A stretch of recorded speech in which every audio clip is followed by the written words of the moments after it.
சங்குப்பூ டீ எப்படி போடுறதுங்கிறத பார்ப்போம். முதல்ல வந்து சங்குப்பூ எடுத்துக்கோங்க. இந்த டம்ளரில் போடணும். போட்டதும் சூடான வெந்நீர் தேவையான அளவுக்கு அதில் ஊற்றிக்கோங்க.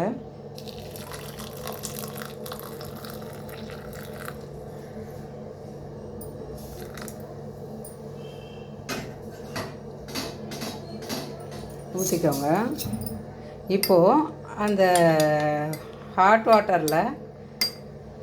வாட்டரில் இந்த சங்குப்பூ வந்து அப்படியே அதனோட கலர் ப்ளூ கலர் அப்படியே வர்றது பாருங்கள். நல்லா அந்த கலர் இறங்குது.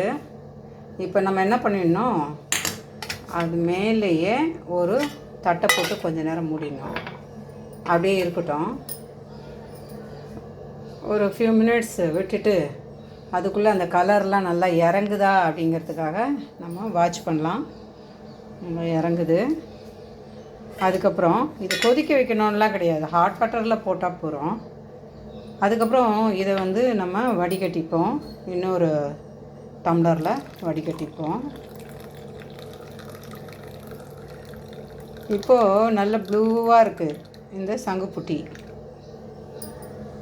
இந்த சங்குப்பூ டீயில் வந்து நம்ம தேன் கலந்துக்கலாம், இல்லை சர்க்கரை கலந்துக்கலாம். நம்ம இஷ்டப்பிரகாரம் என்ன வேணுமோ இந்த மாதிரி. இப்போது இதில் கொஞ்சோண்டு லெமன் விடுறேன்.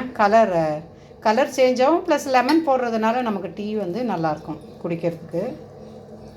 இப்போது நான் ஒரு சின்ன லெமனில் பாதி எடுத்து, டேபிள் லெமன் தான் அது, அதில் பாதி விட்டுருக்கேன். இப்போது நான் வந்து இதில் என்ன போட போகிறேன்னா கொஞ்சோண்டு வெல்லம்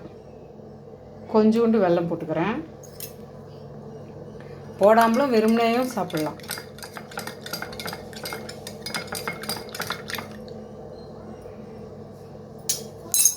இப்போது சங்குப்பூ கலர் டீ வந்து நல்ல ப்ளூவாக இருந்தது வந்து கொஞ்சம் வேறு கலரில்